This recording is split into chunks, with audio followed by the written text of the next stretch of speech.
Mark Carney says, I will see your 26,000 and raise you 90,000. But this is what PSAC was telling everybody to vote for. How do you like it now? You completely screwed over all your members.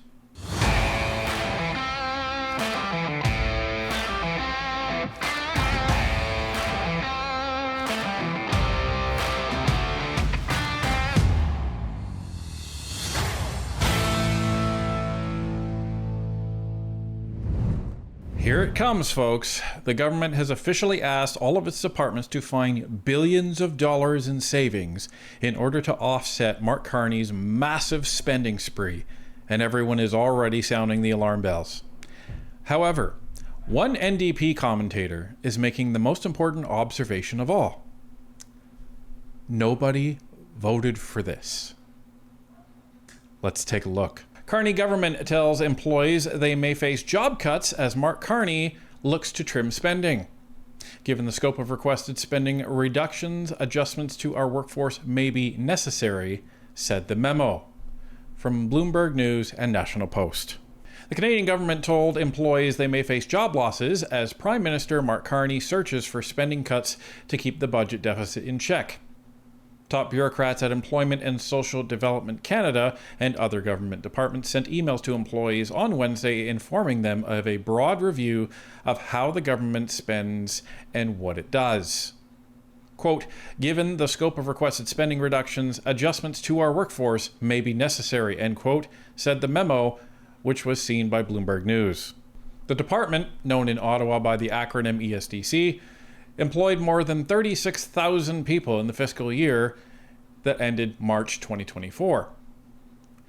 A separate memo from senior managers at Global Affairs Canada, which runs the country's diplomatic service, said budget reductions may equal $1.1 billion, $804 million, by the 2028 and 2029 fiscal year. Quote, this review will require difficult decisions affecting our workforce, end quote, it said. Earlier this week, Finance Minister François-Philippe Champagne asked members of his cabinet to find billions of dollars in savings to help the government pay for major expenditures on defense, infrastructure, and capital projects. Top bureaucrats at Indigenous Services Canada also told employees this week the expenditure review, quote, will involve difficult decisions that will impact our programs and activities as well as our workforce, end quote. Well, here we go, folks. Not too long ago, we put out a video stating that the government may have to cut as much as 90,000 jobs, more than 21% of the federal workforce. Now, some of you may say that's great. Some of you may say that's not great. But that's not really the point. The point is that all of these people that voted in the Ottawa area ridings that are public servants were told by Liberal campaigners, if you vote for Poilievre and the Conservatives, you are voting for them to cut your job. Well, there's a major difference, actually. So Pierre Poilievre and the Conservative platform, they were intending to cut by attrition, meaning employees would be given lots of notice. Essentially, as they retire, they wouldn't fill these positions, and that way they wouldn't impact service dramatically, and the union would be able to kind of absorb the message and plan accordingly. But this isn't that. This is immediate cuts. Remember, the Liberals already cut 10,000 jobs in May of this year, and now you're looking at more. Now, of course, the government's going to say, well, we're not saying they have to fire people. We're not saying that this has to be workforce, but come on. As many of you know that have worked in organizations, that have worked in budgets, you know that the largest, and I mean largest line item on your expenditure sheet as an organization is salaries. So when companies need to cut, that's where they go after the most, is people and salaries, because it's going to make the most difference on your balance sheet. So what is the union saying about this? Well, they're saying a lot. Prime Minister Mark Carney's cabinet has been tasked with finding ambitious savings ahead of the fall budget. Ministers are being asked to find ways to reduce spending over the next 4 years, 7.5% next year, up to 10% the year after that, and a total of 15% by 2028-2029. But some things will remain untouched, including social programs like dental care and early child care, and transfers to provinces to pay for their initiatives. Ottawa says it's not a job-cutting exercise, but either way, it's leaving public sector workers questioning their future. Because this is as Carney looks to make good on his campaign promise to slash the increase in the government's operation costs from 9% annually to just 2%. So what could all of this mean? So, as per normal, the CBC seems to be reading talking points from the federal government. And what I mean by that is pay attention to David Cochrane over the next little while. Well, what am I saying? Pay attention. You're probably not watching CBC. If you do happen to watch CBC, pay attention to him, pay attention to Barton, pay attention to anybody else. And their talking points of, whoa, but they're not going to touch health transfers. They're not going to touch the pharmacare program. They're not going to touch the child care program. They're not going to touch all these liberal programs that they put in. Just understand that. And that is essentially almost a campaign kind of a trope. And they're running damage control, preemptive damage control for the Liberals by saying that. So you don't know that. You really don't. The government may say, well, we're not going to touch that, but you don't know that. You don't know what they're going to cut until it comes out in the wash. But they're going to be cutting people. That's for sure. Sharon Duza is the National President of the Public Service Alliance of Canada, and she joins me here in the studio. Sharon Duza, it's good to meet you. Thank you for coming in today. Thank you. Those are big numbers when you look at this. Now, it's only identify the savings, it's not implement the savings, but what are your thoughts on how that direction, that signal, could impact things in the public service? Well, it depends on the department that you're looking at. And at the end of the day, you know, it takes people to make these services happen. And whether it's employment insurance, it's your passport, it's parental benefits that you're relying on, all of these require people to do the jobs. So the question is, where are these cost savings coming from, and how will that decision be made? Right now, the government is asking departments to provide their, I guess you can say, their proposals on how they would meet these targets. But what does this mean for the average person who's looking for services? It means longer wait times, and it means that they're not getting the service that they need. It's interesting when you look at what's not going to be touched, right? Transfers to individuals, pension money, OAS, and other transfers, and transfers to provinces, and those programs that the Liberals have built out for a number of years. So when you ring fence those and tack the percentage on what's left, it brings the dollar amount way down. But really, a lot of that is just jobs and salaries. I mean, what are your thoughts there on what it can mean for the actual members of the public sector? What it could mean is job cuts. Realistically, that's what it means. Because at the end of the day, these workers have very limited resources, and there's very few people to do the work in itself. Our population has grown. There's been a greater uptake of services. And at the end of the day, who actually relies on the services? The most vulnerable of our society. And so right now, we're asking people to do more with less. But as federal government service workers, they are the first line of defense for this government. And so they take what they do quite seriously, and there's very little slippage in between. So asking them to cut more, that means salaries and benefits. So this is the president of PSAC, folks, which is the Public Service Alliance of Canada. This is essentially the main union for all government employees. Now, they are divided into sub-unions at each individual agency, but they are all covered under PSAC. I find this rich. I really do. Because she's coming out and saying, oh, well, you know, like this is going to lead to job cuts and everything. And like, well, I'm sorry. It serves you right. It really does. PSAC was putting out hit ads on Pierre Poilievre and the Conservatives. And they were saying, vote to protect your job. That's what they were saying. They're saying Pierre Poilievre is going to cut, up to 26,000, federal employees. How about 90,000? Mark Carney says, I will see your 26,000 and raise you 90,000. But this is what PSAC was telling everybody to vote for. How do you like it now? You completely screwed over all your members. Well done. Well done. So, yeah, don't really have a lot of sympathy for you, Sharon, and your members should be holding you and your executive to account. Because you actually don't get a paycheck from the government, you get a paycheck from the employees. You don't do anything but represent your employees. Now, let's continue on this vein of spending, shall we? Because later in this segment, David Cochrane moves to a panel, and I'm not going to show you the whole panel, don't worry. But one of the commentators, a conservative, ends up talking about how the Conservatives will respond to this. And then we go to an NDP person who actually seems to be talking a bit more common sense than the Conservative. Take a look.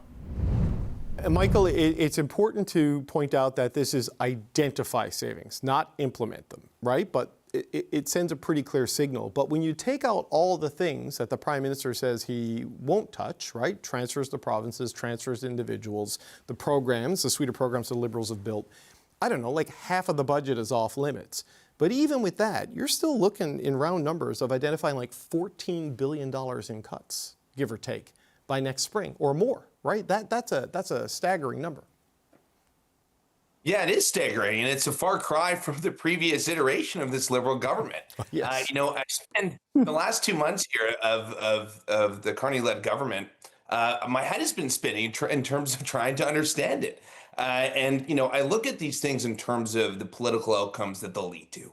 And one thing that I really can't wrap my head around, aside from the numbers, which, as we've identified, is a tall task to ultimately realize the savings that the Prime Minister and his top bureaucrat, Michael Sabia, are looking for, is what will happen to, I think, Conservative policy from this. Because there's no question the Overton window has shifted so far to the right under this government, not just on government-led savings, but on militarization, tax reform, an approach to a whole host of things. So what I wonder in terms of actual political tact is what Pierre Poilievre and the Conservatives will be able to come up with in terms of new and innovative policy and even critique of government policy when they're playing from this playbook.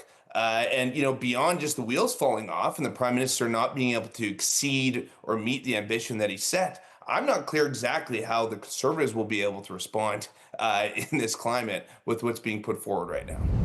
So he's not clear how the Conservatives are going to respond.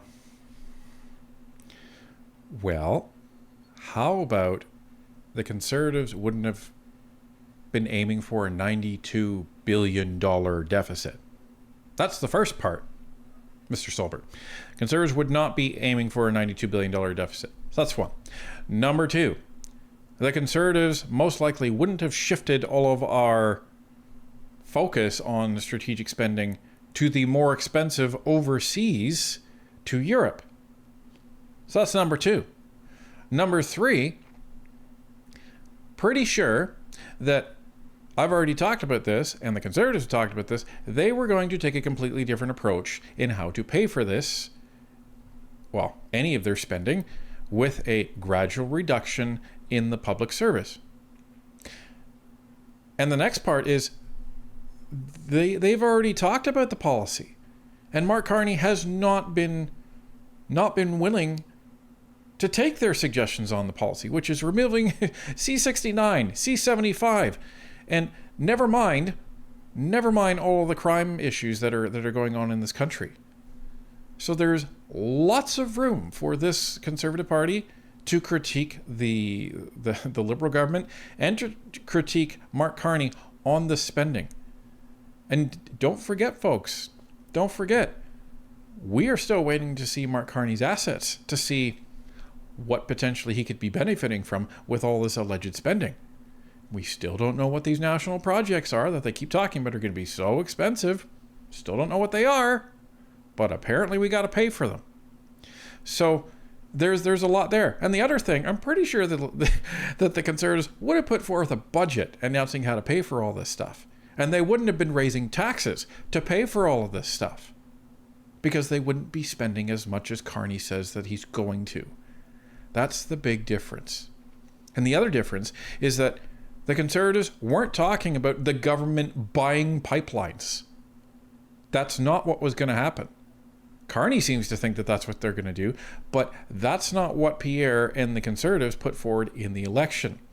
What they were trying to do is trying to remove the red tape, get the approvals ready, and then you're going to incentivize investors to come in and spend their own money, not taxpayer money, to actually put this stuff in. So you'd be saving tens of billions of dollars on these quote-unquote national interest projects by just removing legislation and changing it. That's what an experienced 20-year politician knows how to do. Whereas Carney comes in and he just knows how to spend money, apparently. Doesn't know how to save it yet. Other than firing a whole bunch of people from the public service who you told had to vote for you in order to save them from being fired from the public service. You know, Francois, it was interesting when I spoke to someone in finance yesterday, the building on what we learned from the letter that was first reported by the Globe and Mail. They said cabinet ministers have been told that they can only identify like 3 top priorities from each department for the upcoming budget, and they got to find a way to pay for those priorities with the existing revenues that they have, which is Pierre Poilievre's dollar for dollar policy. So, like, to Michael's point, Canadians are kind of getting all the Pierre without the Pierre when it comes to what we're seeing financially. Isn't this interesting what the CBC is trying to do here? Do you see what they're trying to do? Everyone sees the problems that are coming for Mark Carney and this government. And the Conservatives have been trying to do their best to kind of position themselves to prepare for this, right? And what they've done is try to limit the damage that Carney's going to do, but also make sure that they're not standing in front of the train that is the "you're impeding progress" narrative that the Liberals would throw at them. So up to now, they've successfully done that. And they've stepped out of the way so that they can just watch the train come and hit the Liberal Party at full speed. But what CBC is trying to say is, oh, this is all a Pierre Poilievre stuff. See, even if he was elected, you would have the same problem. So you have to give Mark Carney a pass here, because, you know, don't be thinking that you regretted your vote. That would be a bad thing. And it would be a bad thing. And people are already starting to do it. What people are doing is they are now saying, I didn't vote for this. I thought I was getting a banker. I thought I was getting somebody who's fiscally responsible. I didn't vote for more taxes. I didn't vote for all this extra spending. Nobody did. And so that's starting to be reflected in the polls. And you're starting to see things sort of start to change again. And we know that the honeymoon period for Mark Carney is going to be very, very small. We said it would be, because you still have the Liberal Party in charge. So Canadians are not going to be giving him 4 years to prove that he's the guy, because the Liberal Party was down to something like 16% at its lowest last year in the polls. So Canadians were already unhappy with the Liberals. They were sold a bill of goods as, oh, it's the leader's problem and the leader's problem only. Well, now we have a new leader. Everything's fine now. But everything's not fine. And Canadians are starting to see this right quick, which is actually refreshing to see. So they're trying to play interim damage control for Mark Carney, and I'll try and convince Canadians, oh, well, you know, nothing would have changed. Nothing would have changed under the Conservatives. They'd be doing the exact same thing. And all you're saying is, well, Carney stole most of their platform and is implementing it badly. That's basically what they're saying.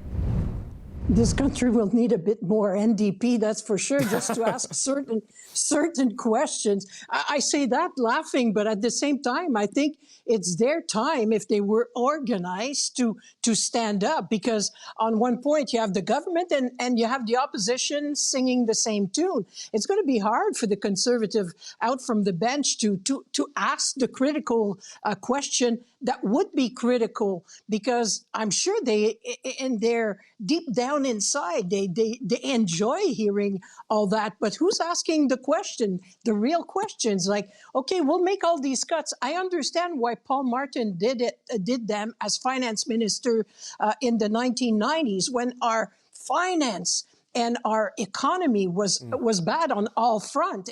We were almost a third world country. So they needed to do some drastic moves. Now it's for different reason. We want to make those cuts and of course they say they don't want to touch the services, the program, the this and the that. But obviously it's going to have an impact. And for what? It's not to reshape our finance. It's to give some leeway so we can send $150 billion in defense. I'm not so sure that people voted for that. And who's going to really ask these questions? I'll tell you who's going to ask these questions. The opposition is going to ask these questions because nobody voted for $150 frickin' billion in spending. Nobody voted for that. So what do you mean? And again, I don't understand these. It's plain to me, extremely plain to me, how the Conservatives approach this. It's simple. He's spending with reckless abandon. That wasn't the Conservative campaign. So for you to say that, well, Mark Carney's spending with reckless abandon and, he's popped up our defense to $150 billion and how are the Conservatives supposed to, approach that? Well, that wasn't their approach at all. At all. So what are you talking about? But you did ask the great question. Who voted for this? And the answer is nobody. Nobody. And if you're trying to tell me that Mark Carney just pulled this out of his pocket in the last month, I don't know what type of guy he is then. He either did, and in which case, is he this responsible fiscally, responsible banker manager that we really want at the top of the government if he did that? And then if the answer is, well, no, of course he's a fiscally responsible person and he wouldn't just pull that out of his pocket. Okay, well then it's equally bad in that he knew he was going to do this during the campaign and told nobody who was voting for him. And that's reprehensible. That's almost as bad as the Justin Trudeau carbon tax. Right? Justin Trudeau carbon tax. Michael Wernick, former advisor, is suggesting that there's a 2% defense sales tax put on everything. You know how much that would cost Canadians? An average of around $450 a year. Where have I heard that number before? Oh, right. Average of $450 a year in savings that we just got, except it wasn't $450, but the average that we were supposed to get was by that middle class tax cut. Oh, right. So in the end, we end up saving not even the piddly little $37 per month that we were promised. It's actually going to be zero. And with all this crisis going on, with all of this alleged tariff crisis, that Canada is in real trouble. Where's Mark Carney? Well, ladies and gentlemen, he's on vacation. Mark Carney is on holidays. The government won't say where. While the secrecy around Carney's vacation plans isn't unusual in Canada, other nations' leaders regularly inform the public where they are. Not only that, when you run a campaign that literally finished a couple months ago, telling Canadians that we're in the biggest crisis, I quote, the biggest crisis in recent history, and then you shut down Parliament and you go on vacation. Swing voters. Is this who you voted for? I don't think so. But don't worry, you'll be able to vote soon enough because this is not going to go well for Mark Carney. I believe he has drastically underestimated the negative political impact that all of this is going to have on Canadians. And this isn't even including the mortgage crisis, which is going to slam against Mark Carney's face faster than that freight train that I've talked about. And it's not going to be pretty.